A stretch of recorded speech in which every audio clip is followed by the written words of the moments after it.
Okay, we're going to put together 3 videos for you to help you get ready to go to our fishing trip at Rice Lake in Ontario, Canada on July 30th. We'll be leaving here at 7 o'clock that morning from Wells Lake. It's an 8.5-hour drive if everything goes right. We'll be up at Air Ivanhoe, stay there in the lodge overnight, and fly out Sunday morning. I've been over 20 times up to this lake we're going to, and Teresa's been there at least 10 times, and we've learned some things over the years that really helps about as far as packing and what you need to take. Let's start first over here with this tub. This is an 18-gallon heavy-duty plastic tub. Want everyone to take and put your gear, your main gear, start putting your shoes in the bottom, pack the rest of what you need. Teresa will be talking to you about what to take along. You don't need as many clothes as what you think you need. On top of that is what I call a carry-on bag. This is what you need to get into that night when we go into the lodge to stay, everything you need for an overnight stay. And because the tubs will be packed away in the trailer or in the van, and there won't be access to them. In that bag also, I want you to think about packing your rain gear, because we don't know what we're going to run into weather-wise. This is a lightweight, really waterproof rain gear. This is Frog Togs outwear. It's lightweight. I don't know if you have your own, that's fine. If you're looking to purchase something, this has a snap-on hood on it. I've worn it numerous times up there, and it's the best that we found that's keeping us dry. That'll fold up nicely and go right in to your overnight bag there, so you'll have it. We'll be weighing in at 6 o'clock Sunday morning. If it's raining, you got your rain gear on, and we can weigh in and go. In this bag here is a sleeping bag, a pillow, and a sheet. I'll put that in there. You want the sheet in there and your own pillow. There's pillows up there, but most times I like to take my own pillow along. And you're going to put that in a lawn trash liner, heavy duty. Put 2 of them in there so it's got protected. So if one rips, the other one's protecting it. Because if this sets out on the dock, raining while they're waiting to load the plane, you don't want to go in with a wet sleeping bag. Okay, as far as safety devices, this is a vest similar to the ones that's already up there that they furnish, the life vests. They're snap buckle vests. They're very good vests. I had no problem with them. But if you want to take your own vest along you just feel better with it, feel free to do that. Also, if you want to take along a boat cushion, there are seats in the boat with backrest, but if the seats get wet, we store these boat cushions in the boathouse overnight, and so you can set on them the next day or put them as a backrest, and it raises you up a little higher in the seat also.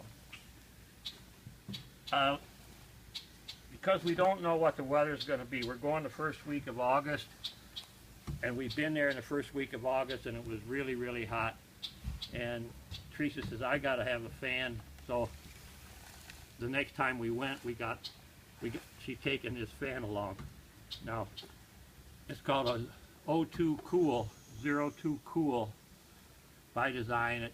It runs off 110 electricity, or it runs off 8 D-cell batteries, and it's about the 40-hour of battery life. If you put rechargeable batteries in, which cost a little bit more money, I'm going to take a recharger along. Of course, we have a solar panel and a battery hook there, and a generator, so part of the time we can maybe run the fans on 110 here. But this is what the fan looks like as a handle. We can hang it up over your bunk and whatever, and help keep things cool. If it's down in the 40s and 50s at night, then we won't need to hook them up. But it's all depending on what the weather is going to be. The next thing you're going to need in the boat, and this one's important, you're going to need a depth finder. Some call it a fish finder, but we use it more for finding depth, because you want to find the depth of water that we normally fish in is from 10 foot to 20 foot, and this will help you locate that. And it's a portable. There's no batteries in the boat, so you can't have one that hooks up that way. You have to have one that runs off 2 6-volt dry cells that's in the bottom of this pack here. It's called a portable. This is what the other thing you need. This is a transducer. The wire for it, it plugs in the back of the depth finder. This is 20 inches long. It's a piece of 1x2 You want that on the bottom, your transducer, and you can clamp it onto the boat with a regular C-clamp, and boy, you're in business. Now you know where you're at. It also, most of them have a depth alarm, so you can tell you if you're getting in shallow water and where you're going. So the other thing, one thing I don't have here is a GPS. If you are interested to know how to run a GPS and you want to take one, that's fine. You can program in all the fishing spots and where the cabin is. But if you go with Teresa and I and show you where the spots are and you fish in the areas that we're at, you probably don't need that.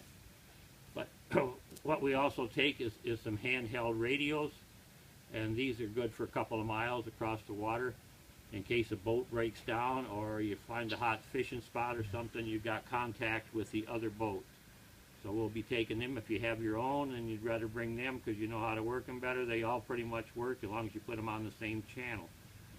Handheld radios. The other thing you want to take along is some sunblock. It could get pretty bright sunlight up there during the day and you can get sunburned. Well, I did last time when I went up there. The back of my hands were burnt.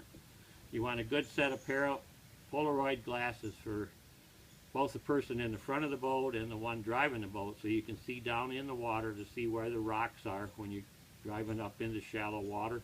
You can also see your fishing lines better with that. So you want to have a good set of Polaroids. We should not have too much trouble with bugs, but you might want to take some bug spray along.